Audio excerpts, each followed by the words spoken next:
Today we're going to talk about the Anunnaki alien gods. I am so excited to be here. Hope everyone is having a beautiful, beautiful day. Let's get our connection up and going here. Get a strong connection. That's what we need to each other and the interwebs to do this podcast. What's up, everybody? Hope you're having an awesome day. My name is Cub Kuker. Welcome to the Cub Kuker Supernatural Podcast. My real name is Jacob, but my friends call me Cub, and you should too. Today we're going to be talking about the Anunnaki alien gods. We are connected now. This is a live raw podcast. I'm one of the few people that does like a legit live podcast and answers questions live every single day. If you guys like what you see, be sure and give me a like, comment, and follow and subscribe on your favorite audio platform, including the YouTubes and the Facebooks. I'm also over on TikTok for the short videos and the live streams. So if you want to catch me live, I'm live on TikTok and Facebook. Daniel Smith, what is up? How's it going? Truth That Travels, thanks for being here. Paulette, thanks for joining. Fast Zero, thanks for being here. So I'm going to talk about the Anunnaki alien gods today. The reason is this is really the territory I think we need to get into to start understanding kind of the bigger narrative of what's going on with humanity, what's been going on since the dawn of time, where a lot of our traditions, including our matrix of illusion, comes from. And of course, you guys know I've gotten heavy deep into Gnosticism before. We've read Gospel of Thomas excerpts. We've done Gospel of Mary Magdalene. Now I'm going to be getting into some stuff. I'm continuing to read Enoch. We'll keep going through Enoch. Enoch is so big and so deep, it's just going to take forever to go through, but I will continue to plug away through Enoch. Today, I'm going to get into the Anunnaki, what that means, who they are. You may have heard like little snippets of this around the interwebs, and I think it's really easy to over-sensationalize this. And I want to get down to like the brass tacks of what is the tradition, who are the Anunnaki, are they us, are they another species of, ascended man? We don't know, but there's definitely a lot of context clues that we can look at throughout history. So bear with me. I'm trying to lose my voice. I've been filming videos for our new course called Charisma Light Warrior Training. I'll talk more about that later, but I did several hours of videos today, and my voice is starting to get a little grumble in it. So the Anunnaki, it comes from the Sumerian language, specifically Sumerian tablets called the cuneiform tablets, which are basically clay that they would smash a wood carved impression into, or a Rolodex type thing where they would roll it. And I don't know the official terminology for all of this, but they would like roll this clay, and then they would bake it in an oven, and it basically was like baking in that information. And so we found a lot of these tablets, and Sumerian language is very, very interesting. And from my studying on it, not really anybody speaks it. It's super different from other languages that we have. So it's not like we can just take the same approach. And kind of how Egyptian has hieroglyphs, and there's a lot of different like imagery within that, and you can kind of depict what's going on. Like Sumerian cuneiform is like these just kind of smashed in symbols, and some of them repeat, and it's, from what I can tell, it's not even really like an alphabet. And I'm sure there's experts out there that understand this a whole lot better than I do, but for all intents and purposes, they're very hard to read, is what I'm trying to say. And in fact, I'm looking for a copy that I can buy and download, and that I can share excerpts from, because I can do that with the Creative Commons, and be able to specifically commentate on different texts like that. And being these were written tens of thousands of years ago, or at least thousands of years ago, then I can definitely share them. But I'm looking for a good copy And you guys know I never get through anything on one video, so there's lots of commentary that I can add to it. But I haven't been able to find one, and that's what's really interesting is, I've been able to find tablets of other things like the Emerald Tablets of Thoth. I've got a copy of, I've got the Bhagavad Gita, I've got Gospel of Thomas, I've got all kinds of cool things. And so to not be able to find a complete text of something was just kind of shocking. I'm like, wait, why can't I find this? So here is, I am going to read a bit from the Babylonian Legends of Creation. No, excuse me, the Babylonian version of the Epic of Gilgamesh.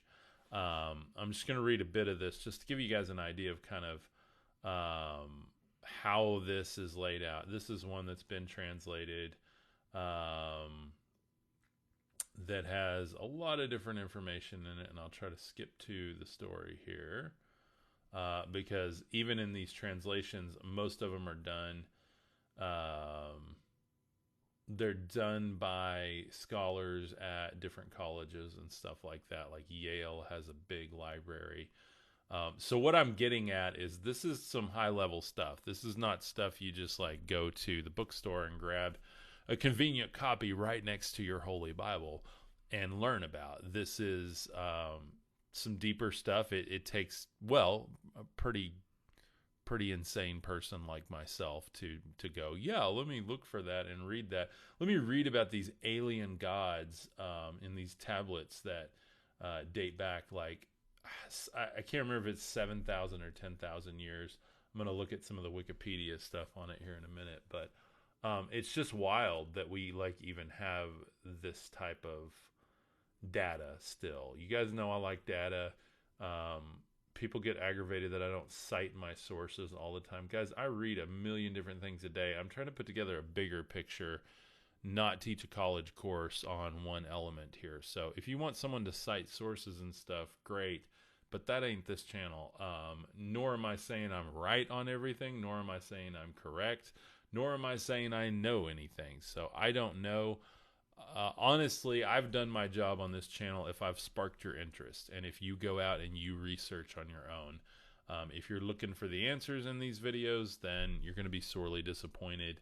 And I've got people in the comments that are very scholarly, and I love you and I appreciate you. But rather than telling me to cite my sources, then I wish you would maybe show up with some good information or some of your own research. Share it as well. Tag me in a video. I'd love to continue the conversation. Proving my point here is Carmen says Wikipedia is a bad search engine. In college, we couldn't use it because anyone can change anything. Yep, exactly. And so is the internet and TikTok and your live stream podcasts. So if you want perfect information, first off, I don't believe it's out there. I don't care if it's in a book. I don't care if it's in a library, if it's in a college, if it's online, if it's from your next door neighbor. I think it is all data and information at some point has had human hands on it. So that's just my personal opinion. So anyway, so Carmen, love and respect, my friend.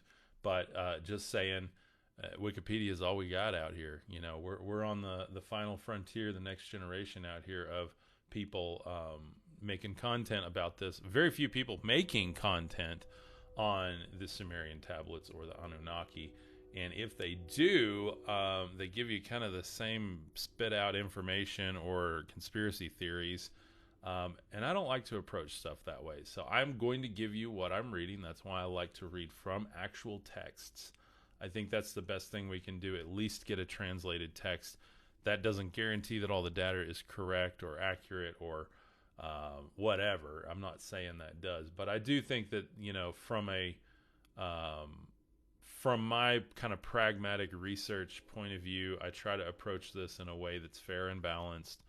And I think it's thank you, Carmen. I appreciate you. I'm using your comment as an example, by the way, not trying to call you out. But I think it's real. There's a darn train been driving me nuts all day. I think it's important to address this because if you, like, a lot of people are looking for scholarly content. And it's just, if I'm going to make it entertaining, it's hard to be scholarly. If I'm going to be scholarly, it's hard to be entertaining. I'm not saying it can't be done, but I also would be going down a rabbit hole on one thing all day, every day. And really, I think my job is, you know, I might spark someone's interest in lifelong study of the Anunnaki to actually go into foreign lands and study this stuff and really get into the philosophy and the archaeology of it. And that's all I want to do here as a mentor, as really an entertainer. I am an entertainer of faith, spirituality, and paranormal. So if you think that I'm approaching this in any other way, then you are mistaken, because that's not my intent. My intent is to be entertaining and spark debate, spark conversation, spark revelations, spark a lifelong search into this stuff. Missy says planting seeds for the body. Absolutely, absolutely. So anyway, Carbon, love you, my friend. Thank you very much. But I did have to use that because I got several comments the other day about that, and I'm starting a brand new series. This will be in its own playlist on the YouTube channel. So if you're looking for it, you can look for the Anunnaki Gods tab on there. And I'm just going to keep adding to it. And again, I want to get a hold of the actual texts, because I can read Wikipedia all day long. I can theorize. I can talk to myself about it and to you guys. But at the end of the day, I want to know what does the data say? What does the actual text say? And then we can talk or debate around the text. We do that with the Bible all the time. We do that with the Gita. We do that with, all kinds of different ancient texts, including the Gnostic texts. And so I think that's where the beauty comes in to researching this stuff and looking into it, is like, let's get it out of the private libraries or the halls and colleges, which I'm all about, but I want to make this accessible to the common denominator out there, to the guy driving a truck across the country delivering goods for people, to the healthcare worker that goes in every day and gets to listen to my podcast in the car on the way back and forth, to the school teacher, to the laborer, to, again, everyday good, hardworking people. That's the whole point, is for me to make this information accessible, where you don't have to be some life devoted to this one study type person. So I hope that translates well, and I hope you guys get that. So anyway, Anunnaki comes from the word Anu. And so what's interesting about Anu is it's the Sumerian god of the sky, or An, A-N. So it's A-N or A-N-U or A-N-U-M. It was originally A-N. The divine personification of the sky, king of gods and ancestor of many deities in the ancient Mesopotamian religion. God, my allergies today, y'all. He was regarded as the source of both divine and human kinship. He opens the enumerations of deities, blah, blah, blah. So what's interesting is, what I'm getting at today with this is, your mind is about to be blown in this series. And this is going to open the door for me to interpret and reinterpret a lot of the biblical canon that we get into, a lot of the Gnostic stuff. And I'm sorry, guys, scratching my nose on, but it feels like a chinchilla crawled up my nose today and is just scratching around. So hello, Randy. How are you, my friends? Welcome. I love it when you get to watch live. Krista, thanks for being here live. Let's see. I'm super curious, Elizabeth said, about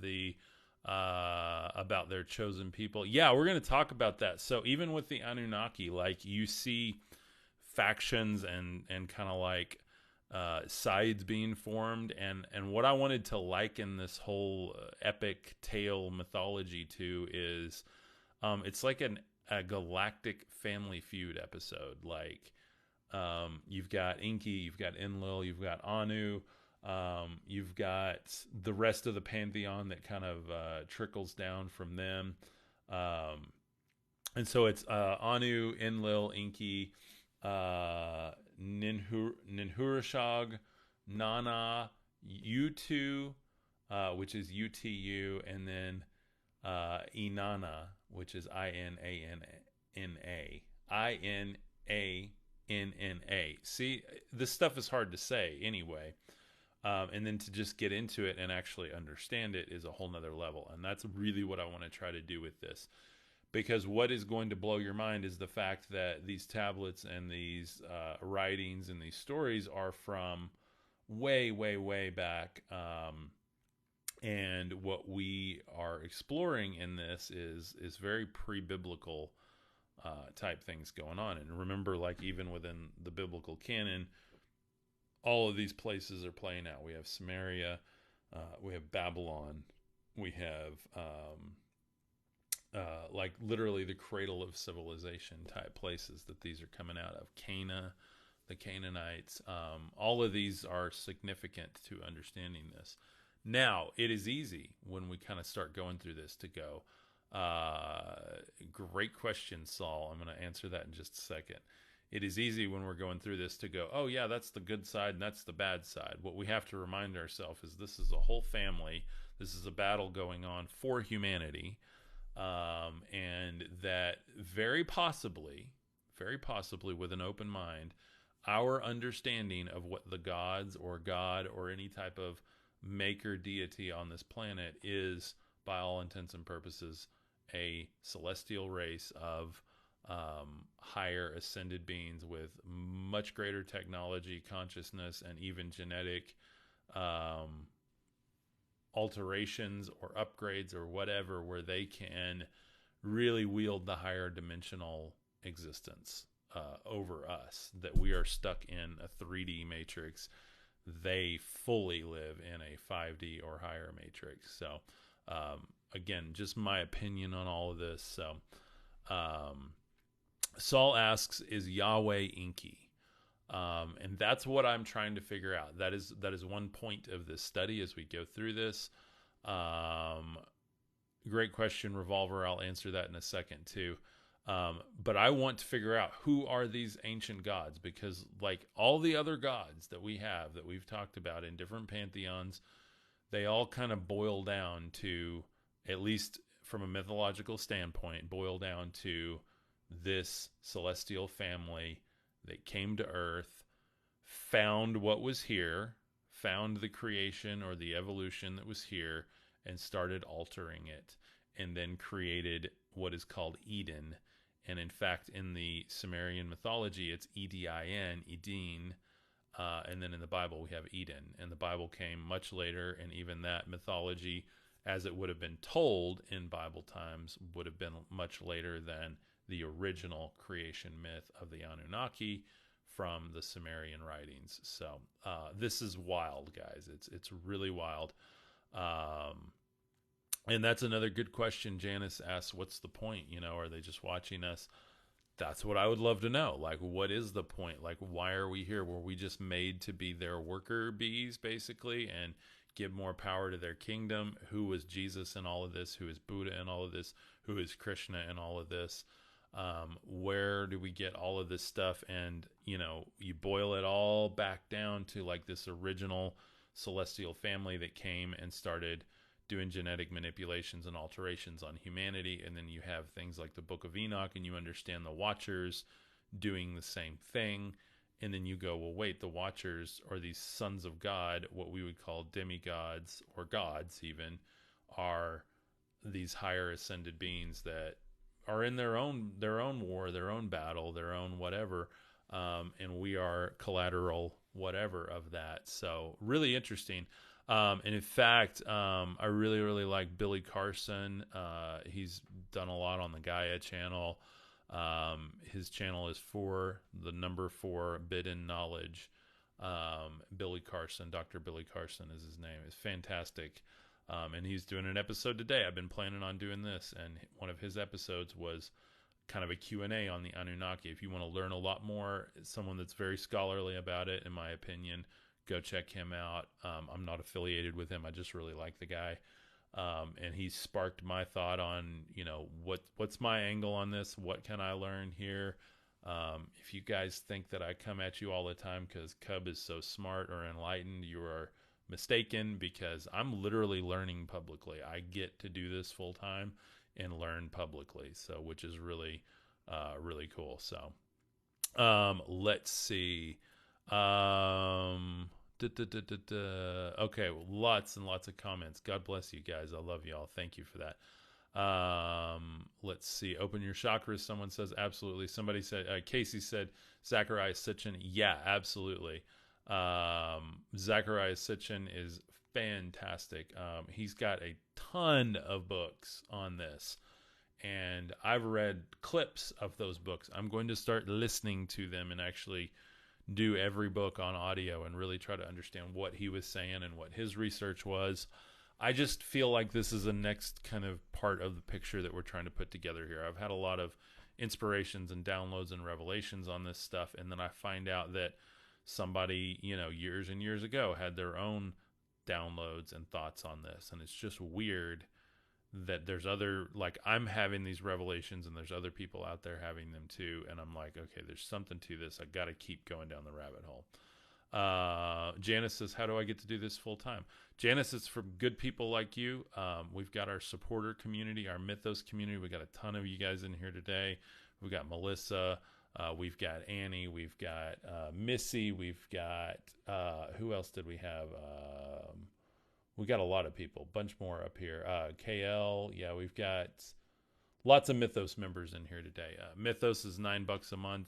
We have a live call every Saturday, talk about this type of thing, talk about spiritual ascension, and just take care of the community and just go deeper together and love each other.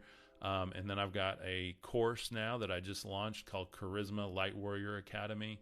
It's all about going down the rabbit hole and empowering yourself to make the world a better place and be a spiritual practitioner, whether you want to do it privately and personally or you want to do it publicly and professionally. I equip you in that course with everything I've got, and I've already filmed hours and hours and hours. Like I think we've over 50, 60 videos in there already, and it just launched like 3 days ago. So we've already had a ton of people joining. Thank you for that.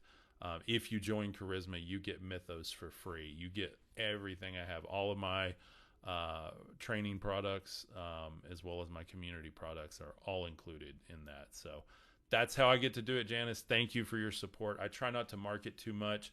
I do have to market, otherwise you're going to see a million commercials on my channel. So I would rather market my own stuff and help people and get to do this full time and continue the research and innovate in the space. I had some life-changing stuff happen this last year. In fact, it's been a year ago, and I had been manifesting, praying, hoping that I could be a full-time content creator.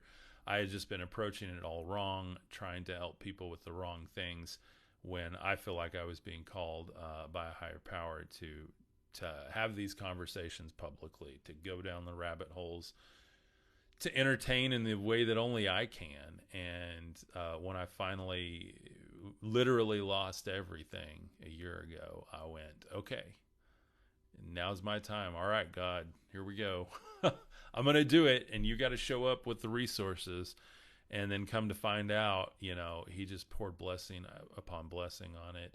Here I am with you guys. I get to do this full time. I'm very humbled and thankful. I don't, for a single day, approach this as some sort of, whatever, like some creators unfortunately do. I'm not your Tony Robbins. I'm not your online guru. I'm just a guy who likes to entertain, talk about my weird ideas, make cool artwork for the background, and literally do what I love to do. My life's passion ever since I was a kid was to talk about aliens, UFOs, God, Jesus, Mother Earth, portals, chakras. Like, ever since I heard anything about mysticism, I think it was when I was about 15, I started really getting into all this stuff.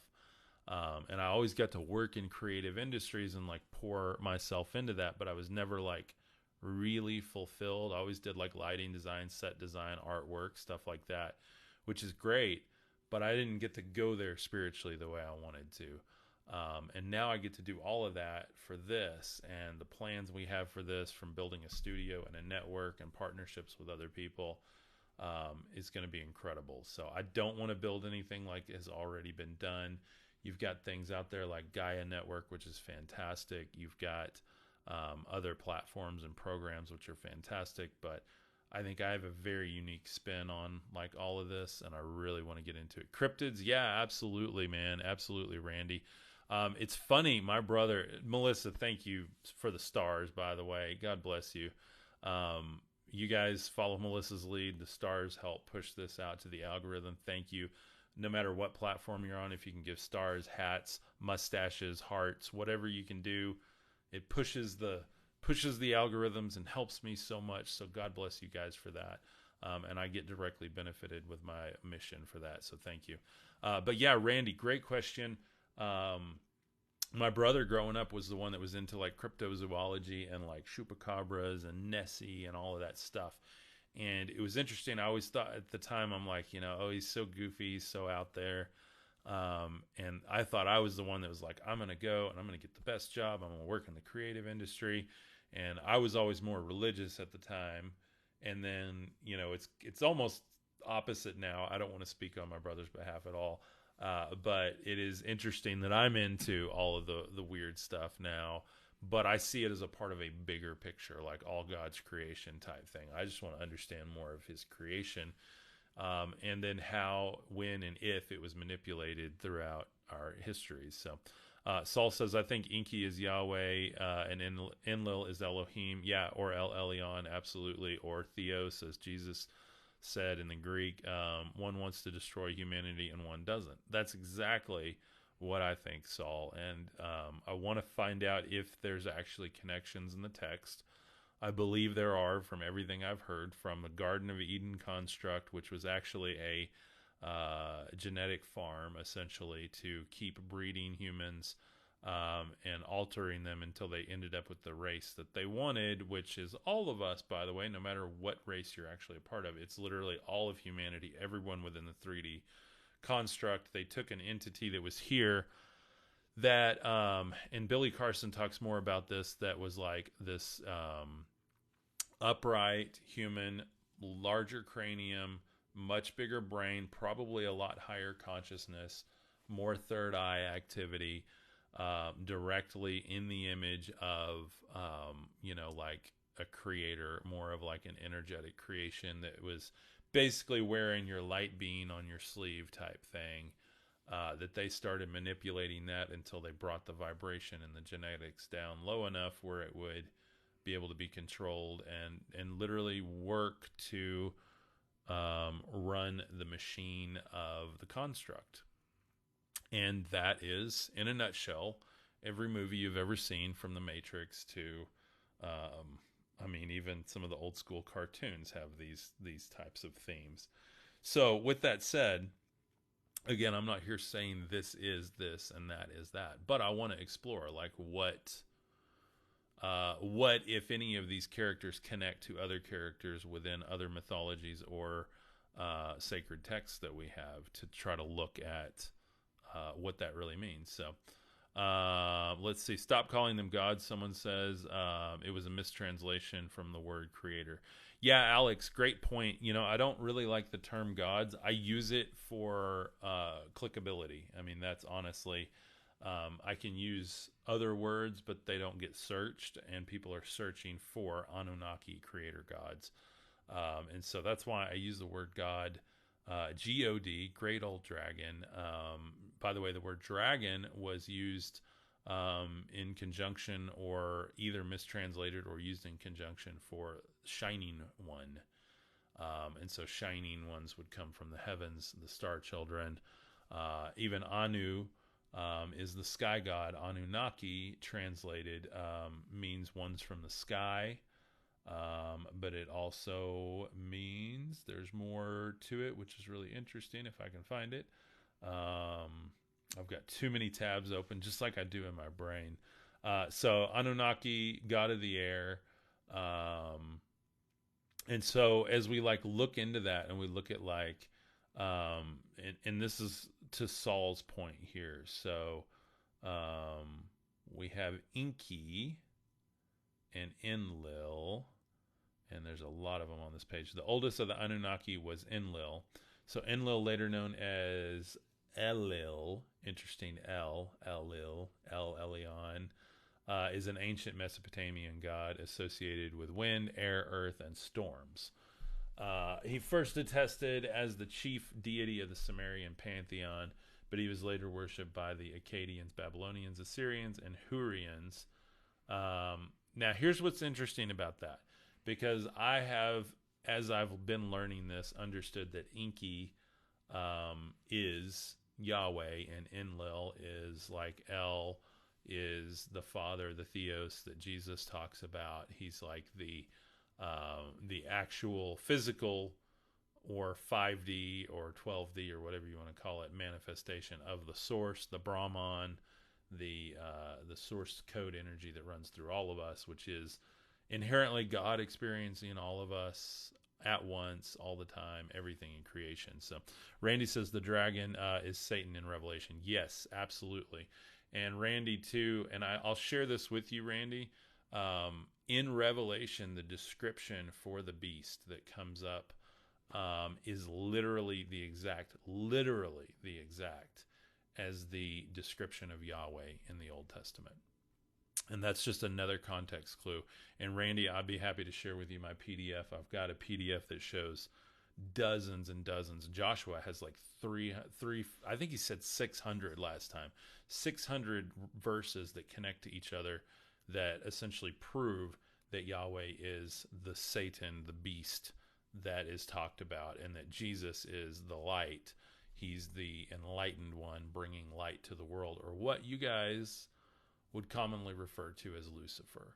And I'm going to do a whole video on Jesus and Lucifer. I used to think they were brothers, and now I'm starting to understand that I believe that Jesus is actually the entity that we consider Lucifer, and it was twisted. And the only place where we actually understand Lucifer is that we get the idea that Lucifer is bad was actually a bunch of sermons from the Roman Catholic Church way back in the day, tying him to the devil and Satan, when it's not actually tied to the devil and Satan. And in fact, it talks about that, how far you have fallen, son of the morning. You said, I will make myself like the Most High, higher than the angels, higher than the mountains, blah, blah, blah. You have failed to set your people free, and now a sword will pierce your side, and even the grave will not contain you. Like, who else did that happen to? And by the way, the crucifixion, the beatings, everything that Jesus took was the same punishment as Yahweh put on anyone that was practicing sorcery. What is sorcery? It's connection to source. It's wielding the connection to source. So this is hard stuff, guys. I didn't plan on talking about the Lucifer thing today, but this is like a part of all of this, and I will do a whole episode on Lucifer with this. I'm not here saying it is. I'm just saying you need to reread it. Like, you really do. Like, something's changed in the timeline. You're at a point now where you might be able to reread that and go, wait a minute, Pastor says Lucifer, but there's no reason Lucifer's bad. He's actually bringing light against God. But it depends on what God you're talking about. There's a ton of different gods in the Bible, and there's literally millions throughout history. And we got to understand they're all manifestations of source, but they're all twisted within different frequencies, just like we are, right? Like, so where's the root? Where's the fruit? That's what I got to understand. And I think that's why this is a great, great study to go through together. So appreciate hearing your perspective, Genesis. Thank you very much, my friend. God bless you. And I just have to share that. What's up, B Sunshine? How are you doing?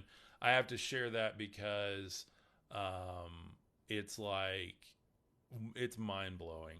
And literally the Jesus-Lucifer connection is life-changing if you understand that Jesus never corroborated God of the Old Testament. He literally used those old laws, those old religious laws, flipped them on end and said, here's how I fulfill that. So if that's your deal, then I've taken care of that. And then here's the truth. And that's what he really was doing the whole time. He even talked about no man has seen the Father. Well, Moses stood in front of the Father. Like, they knew. And then he literally says, You do the deeds of your father because you worship Satan, but I do the deeds of my father. And the day is coming and is now that you will worship him in spirit and in truth. And so, like, we have to understand, like, that the gods that were coming down with these old prophets and stuff, and it's nothing against your tradition, your faith, your old prophets, anything. I love you. I respect you. But even as someone who has been a part of those traditions very, very deeply, I got into the roots traditions. I got into the more fundamental type stuff, thinking like, I got to find the way. I got to find the way. And I find out that the way is one. The truth is one. Love is the key. That vibration, like loving others, serving others, ascension of humanity, everything throughout history is looking for, especially within the spiritual traditions, is looking for ascension codes.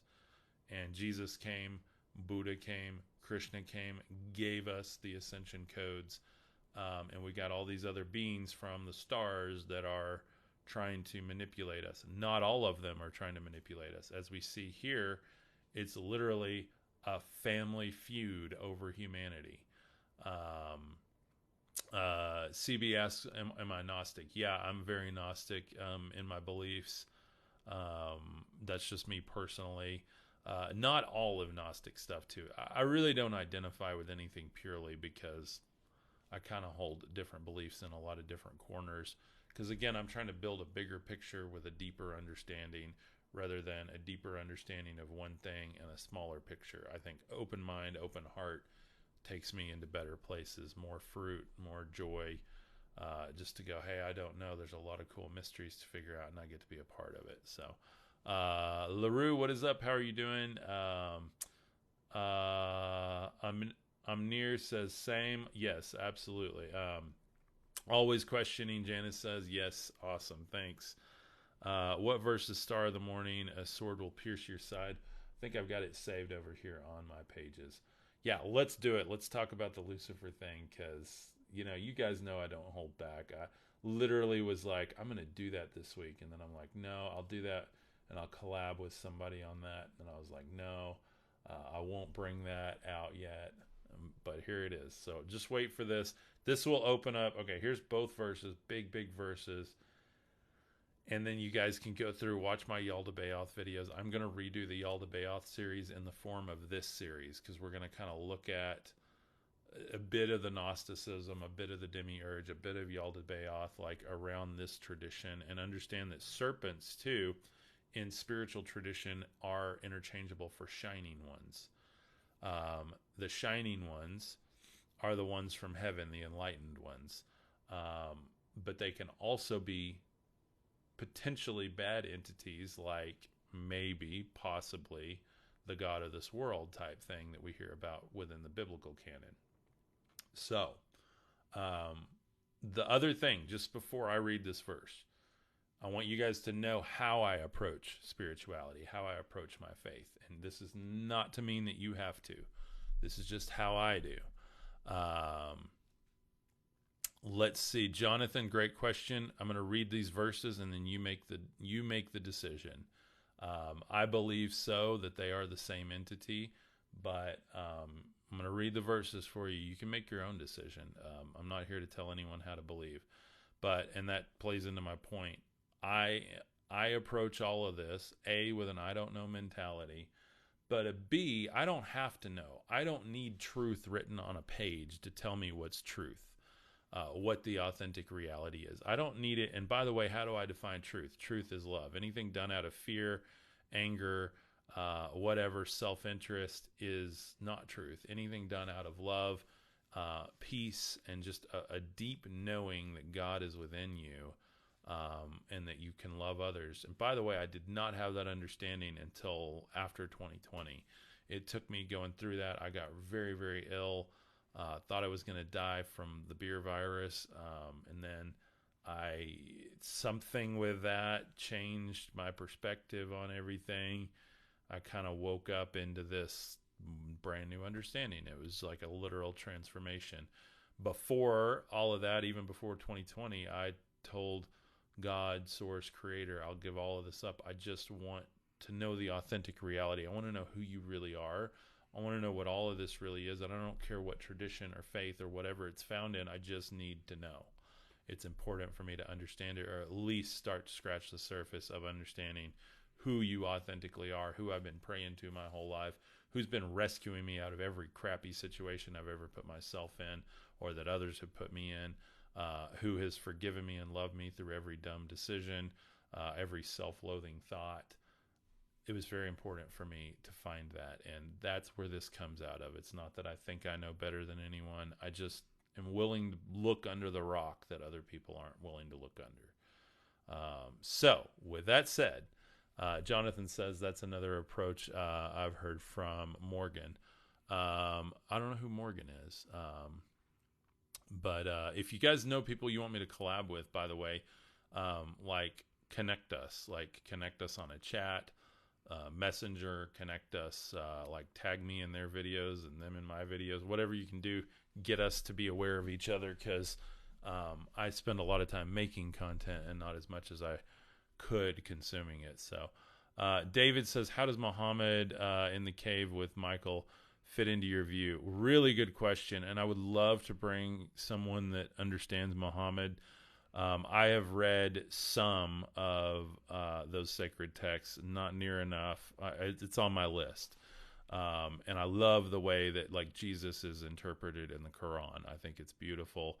I think it really reflects his more Buddha-like path.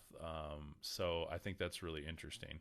And I'll talk more about that. And again, I would love if you guys know creators that are like, if you know Muslim creators that are making great content and loving their communities, and you think we would get on, great. If you know Buddhist creators, I've already collaborated with several Buddhist creators. If you know Hindu creators, if you know Gnostic, if you know whatever, like just please connect us. I want to collab more with people.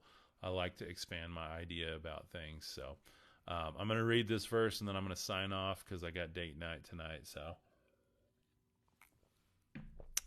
let's see. Dale Allen Hoffman. I don't know him. Janice. Somebody says, yes, Dale is awesome. I will check him out. Red Shoes says, just now joining. What is the image behind you? I've seen it before in a fire. Okay, so this is called, this is a Hindu flying machine, or an Anunnaki flying machine. This guy actually kind of has more of an Eastern vibe to him, but it's just some AI artwork I make. This is what the prophets of old saw and really depicted on lots of different clay tablets, cave walls, all over the world. These gods with wings sitting on a chair or a flying machine. And we have to remember when, thousands and thousands of years ago, when they drew these drawings, they weren't saying that this was like an angel with wings. They were saying this person is the bird or the feathered serpent of the air. Again, serpent being one that is illuminated from within with light.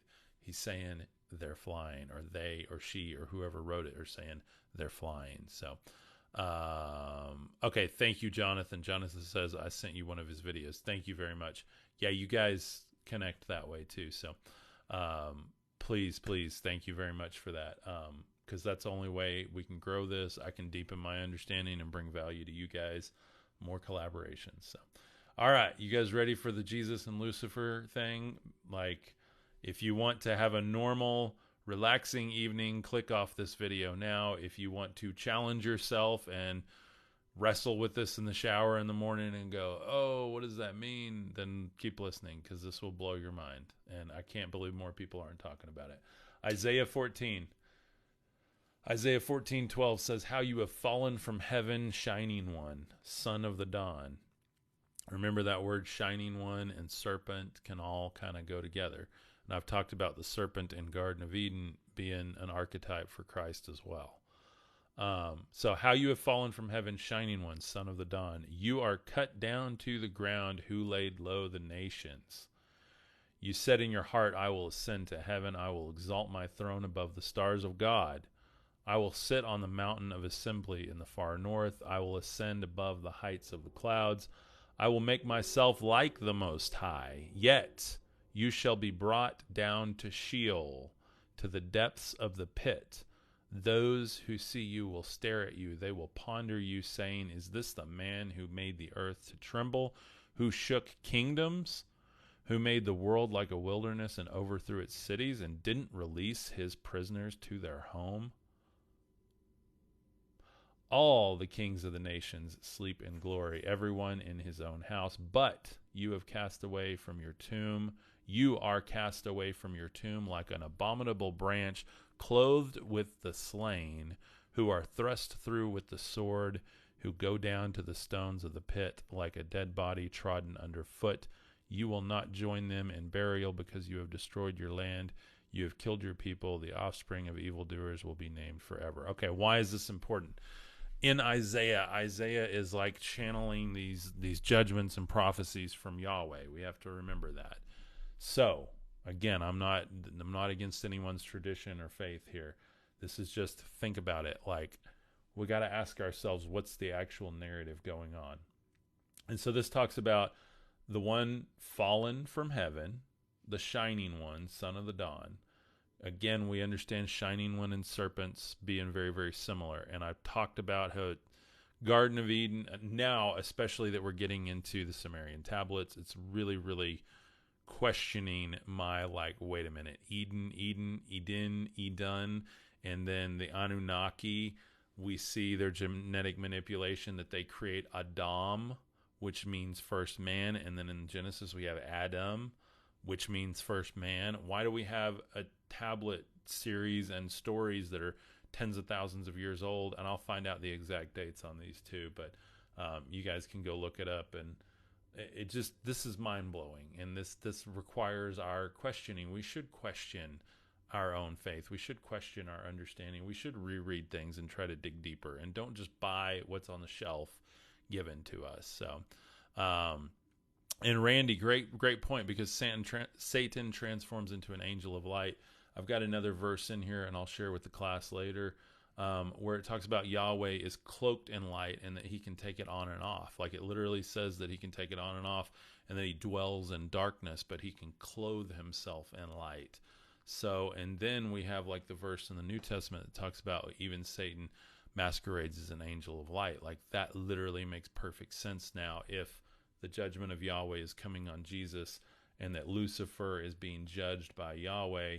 And we got to remember, there's not a name Lucifer. This is more of a title that is given because of son of the dawn.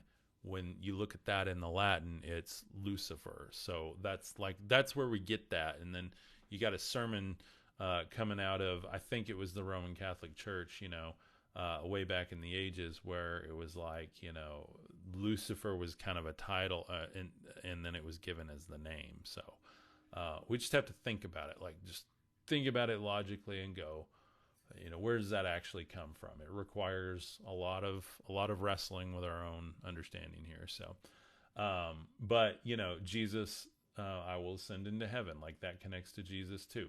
He ascended into heaven. He was cast away from his tomb. Remember, he talked about him being the branch.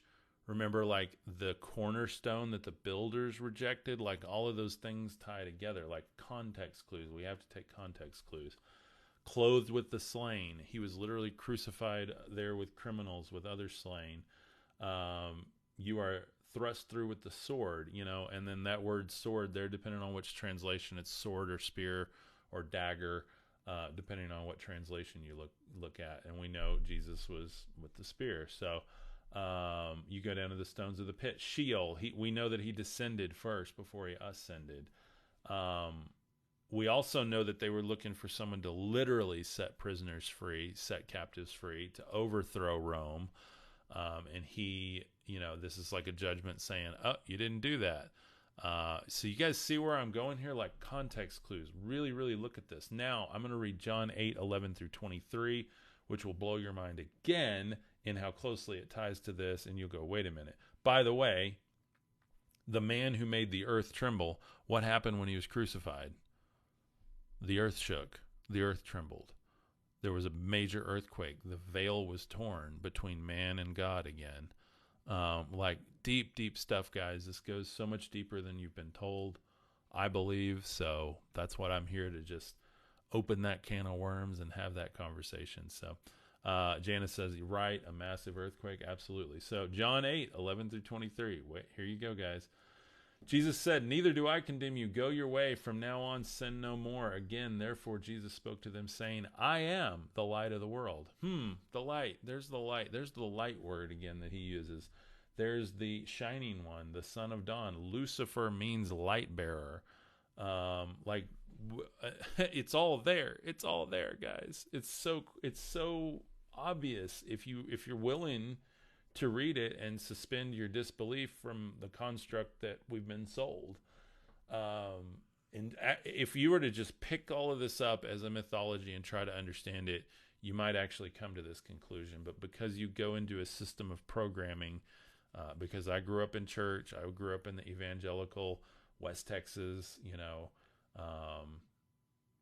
it's wild. So I understand this is hard to stomach, but just think on it, pray on it.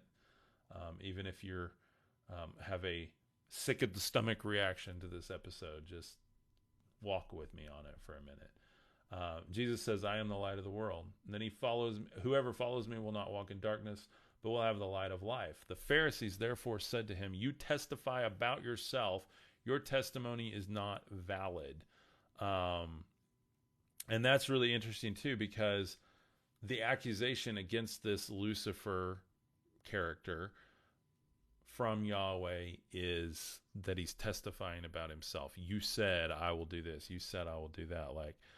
And then Jesus says, even if I testify about myself, my testimony is true, for I know where I came from and where I'm going, but you don't know where you came from, but you don't know where I came from or where I am going.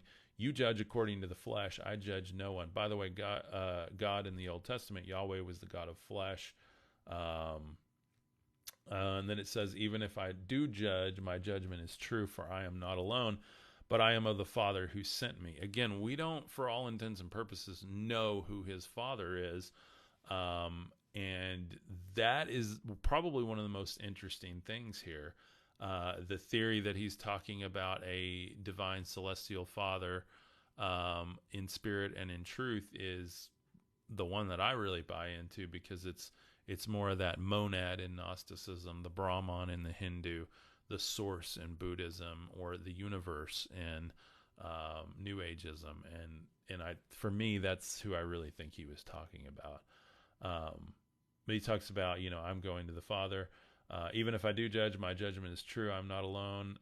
I am with the Father who sent me. It is also written in your law, the testimony of two people is valid. He's basically saying, well, so if my Father says it and I say it, it's valid. So boom.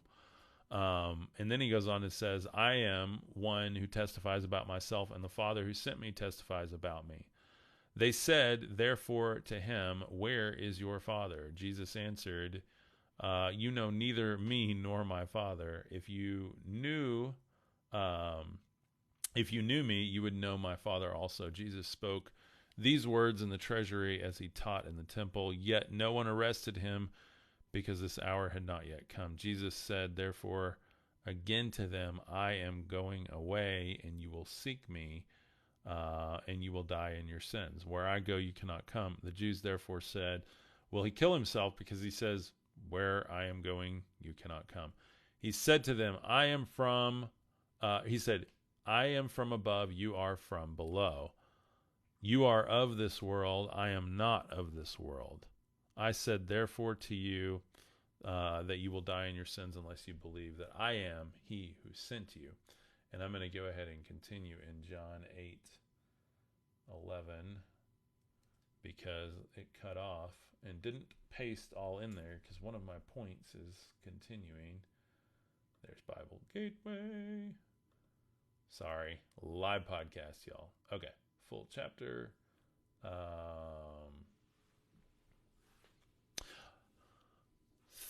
30, okay, verse, moving along to John 8:25. They said, therefore, to him, who are you? Jesus said to them, just what I have been saying to you from the beginning. I have many things to speak and to judge concerning you. However, who sent me is true, and the things which I heard from him, these I say to the world. They didn't understand that he spoke to them about the Father. Jesus therefore said to them, when you have lifted up the Son of Man, then you will know that I am he, and I do nothing of myself, but the Father who has taught me. I say these things. He who sent me is with me. The Father hasn't left me alone, for I always do the things that are pleasing to him.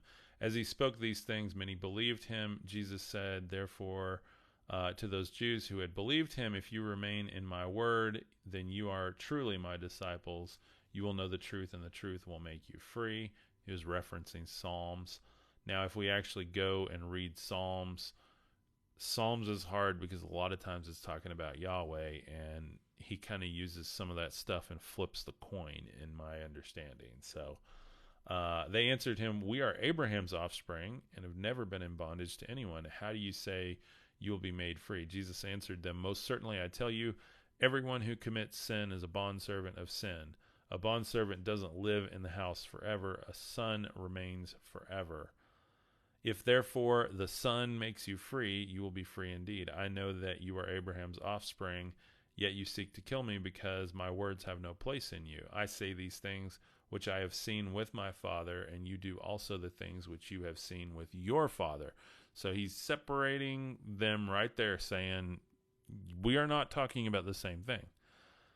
They answered him, our father is Abraham. Jesus said to them, if you were Abraham's children, you would do the works of Abraham. But now you seek to kill me, a man who has told you the truth which I heard from God. Abraham didn't do this. You do the works of your father. They said to him, we are not born of sexual immorality. We have one Father, God. Therefore Jesus said to them, if God were your father, you would love me, for I came out and have come from God.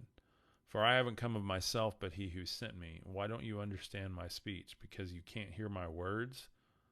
You are of your father, the devil, and you want to do the desires of your father. He was a murderer from the beginning and doesn't stand in truth because there is no truth in him. When he speaks a lie, he speaks on his own, for he is a liar and the father of lies. But because I tell the truth, you don't believe me. Which of you convicts me of sin? If I tell you the truth, then why do you not believe me? He who is of God hears the words of God. For this cause you don't hear, because you are not of God. Okay, this is interesting. So what I'm getting at here, and just my theory on this, who was a murderer from the beginning? Like, look at the flood. Like, look at the millions of people and all the sacrifices and all the animals and just all of the atrocious things. How many people say, like, oh, I would go to church, but I just can't. I can't serve a God that would do all of that.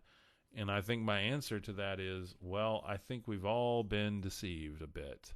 And I think that we need to reread our spiritual texts, not just the Bible, but the Bhagavad Gita. We need to read the Quran. We need to read the Buddhist texts. We need to read the Emerald Tablets of Thoth. We need to read the Sumerian tablets and try to get a whole new understanding. Amnir, thank you so much. Everything, absolutely everything. We got to read it all, guys. Like, even read things that people channel from the Akashic records. Look at Dolores Cannon. Look at, all of this says the same thing, by the way. It just takes a complete mind shift to go, wait a minute. Deconstruction doesn't even begin to talk about what I have to do to really understand all of this. And that's the thing. We all have a decision from this day forward. Are we in it for spiritual enlightenment, or are we in it for religious comfort? And I think that that's the biggest question we all have to ask ourselves right now. So those are the verses. Go reference them yourself. Read Isaiah 14:12 through 20, John 8:11 through 35. The connections are there, and you kind of have to understand the connections too. Like, even so many times when Jesus talks and it says, oh, this is referenced in the Old Testament, you got to look at it as him flipping the coin rather than like giving a thumbs up to it. Like, it's a whole different understanding, and it starts to become really, really clear. And the day I found all of this out, the day that I asked, is this Yahweh character the Father Jesus is talking about? And I finally told myself and agreed that I don't think it is. I think I need to reread this. I got physically ill. I got sick in the shower and thought I was going to throw up. And I just had to pray, like, Father, I just need your truth, your light. I've not always been in it, but I want to be in it now. I want to know, who is Jesus? Who is this Father he speaks of? Is that who I've been praying to? I believe it is. This I've been praying my whole life and had this presence in me. I mean, it's just in me. And I'm starting to go, wait a minute, that's what Jesus was talking about, not this thing outside of ourselves that, visited people and terrified them on a mountain back in the day. Look at how many times when God came to people in any text and they were terrified and on their face. Not that, if the Father is loving and pure light and the kingdom is within you, then it just didn't add up. It just didn't add up. So source consciousness, absolutely, man. Let's see, programmed to believe the only text is written like that. Yeah, absolutely. Bible talks of multiple gods of the people. Yahweh was Israel's God. Absolutely. And why? And I talked a lot about that. Like, he took Israel as his portion, Isis, Ra, and El, like literally the divine Trinity. Unfortunately, the Roman Church flipped the Trinity to be an all male cast, which is not does not serve anyone spiritually, nor is it what it actually was in the origin of it. It was father, mother, child. We are the child when we unite the father and the mother within. The alchemy of divine feminine, divine masculine. We actually tap into source and become the child of source and an extension of source rather than. And so the Holy Spirit that people talk about, the Holy Spirit's supposed to be a comforter, that mothering spirit, the wisdom. We hear about that being planted in the moon in the book of Enoch. So Jesus said, if you've seen me, you've seen the Father. Absolutely, Randy, absolutely. So I think that we got to listen to what he says, or at least I do. I mean, I'm not here to tell you what you have to do, but I think, for me, I want to listen to, like, what are the words of Jesus, not other people's opinions about him or the issues around him. I consider him a yogi of the highest degree, a guru, the ascended master, the fullness of God on earth, and I believe he came to enlighten all. And I think that he had a ton of Buddhist teachings, he had a ton of Hindu teachings, he had a ton of what we would consider New Age today teachings, and they didn't treat him very nicely for him. So, but really look at that. Look at Isaiah 14 and look at it in the context of everything it's saying about this shining one, the son of the dawn, is easily applicable to Jesus himself.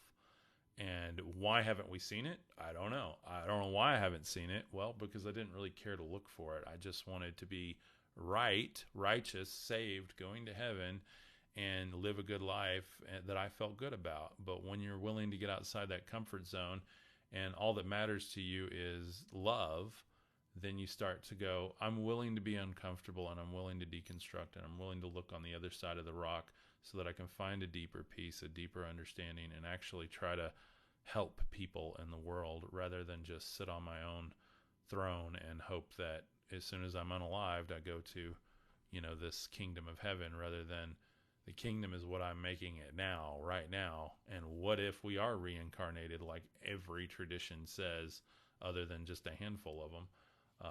Then I definitely want to make some fertile ground for me to come back into. So anyway, I love you guys. I hope you have a beautiful evening. Check out my website, www.cubkuker.com.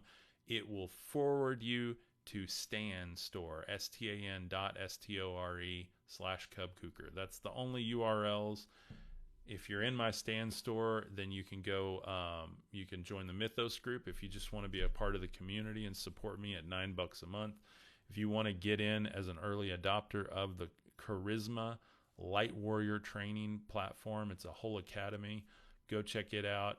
We've already got a ton of people that have signed up for it. In the reviews already, I literally had people message me in the first hour they were on the platform, like, oh my gosh, this is so cool. Thank you. Like, this is exactly what I needed. Like, just a daily challenge, a daily lesson, a daily thing to go through, so that we can get better, we can help others, and really continue our spiritual work, because it is spiritual work. There is no one and done thing. There's no just believe this and you're okay. That's what the construct will tell you, because if you just believe that, you won't question anything else. And if you question everything and you actually think for yourself, you find that spiritual work on self is the middle path. It is the narrow path that no one wants to do. Think about it. So I love you guys. Y'all have a beautiful day. Thank you for your support from the bottom of my heart. If you join into Mythos, I will see you there. I'll personally welcome you. If you join into Charisma, you don't have to join Mythos as well. You get Mythos for free with Charisma. And Charisma is only $30 a month right now. So before it goes up, it's going to double in price once I get kind of the first base of people in there. So if you want in, locked in at the lower price, please grab it now. I love you guys over on the website. Everything's linked in my profile, by the way. So if you're curious on where to go, just hit my profile. Thank you guys for the hearts. Thank you, Janice. God bless you for being here. Quadfather, thanks for joining. I just now saw you, man. Thank you, Missouri Girl. Thank you, Azir Williams, for being here. Thank you, Esther. What's up, Esther? God bless you, my friend. Have a wonderful evening. David, thanks for being here. Randy, thanks for being here, my friend. I love you guys. Seriously, I enjoy the conversation. I'll see you guys tomorrow. Y'all have a beautiful day. And Mythos, I'll see you guys tomorrow on the live call, 11 a.m. Central Standard Time. If you're in Mythos, we got on a Zoom type call on the Facebook group. So I will see you guys there. I love you guys. Have a beautiful night. Peace.